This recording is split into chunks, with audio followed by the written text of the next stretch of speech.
Almaniyanın kansleri Friedrich Merz Birləşmiş Ştatlara səfər edib. Kansler vəzifəsində Birləşmiş Ştatlara ilk səfəri çərçivəsində Merz Ağ Evdə Birləşmiş Ştatların prezidenti Donald Trumpla görüşəcək. Danışıqlarda iki ölkə arasındakı münasibətlər, NATO və Avropanın təhlükəsizliyi, Rusiya-Ukrayna müharibəsi, yaxın şərqdəki vəziyyət və gömrük tarifləri kimi beynəlxalq məsələlər müzakirə ediləcək.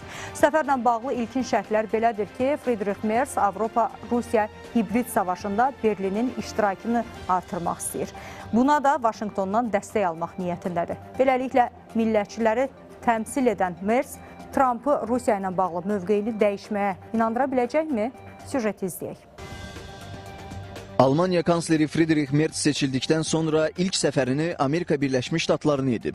Bild nəşrinin verdiyi məlumata görə böyük ehtimalla Almaniyanın artan müdafiə öhdəlikləri, eləcə də Merzin Avropa və ABŞ arasında tarif danışıqlarında irəliləyiş əldə etmək istəyi diqqət mərkəzində olacaq. Həmçinin kansler Trumpı Rusiyaya qarşı yeni sanksiyaların zəruriliyinə inandırmağa çalışacaq. Müzakirə mövzuları və Merzin tələbləri səfərin təkcə Almaniya deyil, Avropa İttifaqının adından olduğunu deməyə əsas verir. Görünür Merz Avropa İttifaqı üzərində liderliyin Berlinə ötürülməsinə, Moskva ilə mübarizəni də şəxsən özü aparmağa çalışır. İndiki məqamda Almaniya liderinin belə yanaşma sərgiləməsinin bir sıra səbəbləri var. İlk olaraq Almaniyanın qoca qitənin iqtisadiyyatının əsasını təşkil etdiyini nəzərə alsaq, Birləşmiş Ştatların Avropa İttifaqına tətbiq etdiyi tariflərin ən çox Berlinə zərər vurduğunun şahidi oluruq. Üstəlik, ittifaqa üzv ölkələrin müdafiəsinə, eləcə də Ukraynanın mübarizəsi üçün tələb olunan xərclərin böyük qismini də məhz Berlin ödəyir. Həmçinin qoca qitənin xeyrinə qərar verə bilməyən və ittifaqı uçuruma sürükləyən digər ölkələrin solçu demokrat liderləri Donald Trumpla danışıqlarda müsbət nəticələr əldə edə bilmirlər. Bütün bunların fonunda hərbi xərclərini dəfələrlə artıran və bir növ Rusiya ilə revanşa hazırlaşan Almaniya kansleri Friedrich Merz Trumpla görüşərək Birləşmiş Ştatlardan qoca qitəyə münasibətini dəyişməsini və dəstək verməsini tələb edəcək.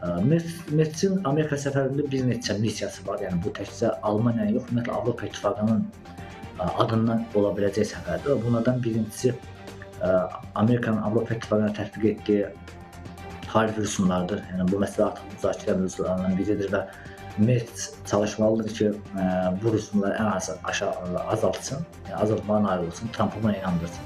İkincisi, Rusiya qarşı sanksiyaların tətbiq edilməsidir. Digər tərəfdən Amerikanın ümumiyyətlə Ukrayna məsələsində Avropa İttifaqı ilə eyni mövqedən çıxış etməsinə nail olmalıdır. Yəni, bu kimi missiyalar var. Almaniyada, Avropada liderliyi öz üzərinə götürməyə çalışır. Xüsusilə Friedrich Merz Avropa İttifaqında Almaniya silahlandırılması istiqamətində var. Avropa liderliyində öz üzərinə götürməklə bir növ təbii ki, ABŞ prezidentinin dəstəyini almağa çalışır. Almaniya bu günləri Ukraynaya ABŞ-dan sonra ikinci ən böyük hərbi yardım edən dövlətdir. Bundan sonra da yardım artırılacaq. Amma təbii ki, Almaniyanın ABŞ prezidentinə müəyyən təsiri ola bilər.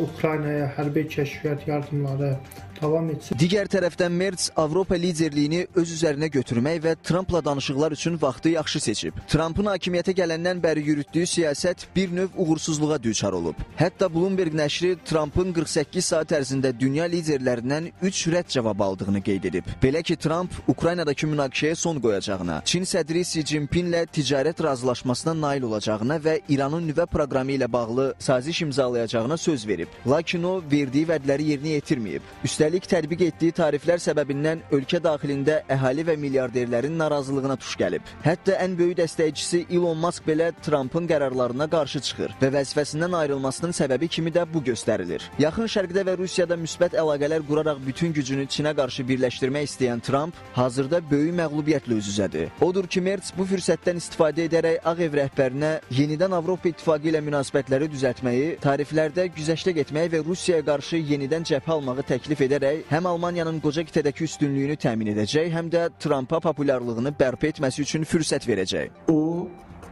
Trumpı inandıra biləcək ki, Trump daha çox kömək etsin Ukraynaya, eyni zamanda Avropa ölkələrinə baxmayaraq Trump indiyə qədər Putini dəstəkləyib, ancaq həm daxildəki qüvvələrin, yəni senatorların, konqresmenlərin təzyiqini, həm də əhalinin ona qarşı olan son zamanlar mitingləri, etiraz çıxışlarını nəzərə alıb, o Avropaya kömək etməlidir. Eyni zamanda sonuncu döyüşlərin daha da şiddətlənməsindən sonra Trump Hesab edirəm ki, Ukrayna dəstək olacaq. Qeyd edək ki, Merts də eyni Trump kimi sahibkarlıq keçmişinə sahibdir. Bu isə Mertsin Trumpın başa düşəcəyi dildən danışacağını deməyə əsas verir. Hər bir halda Mertsin ABŞ-yə səfərinin uğurlu olacağı gözlənilir.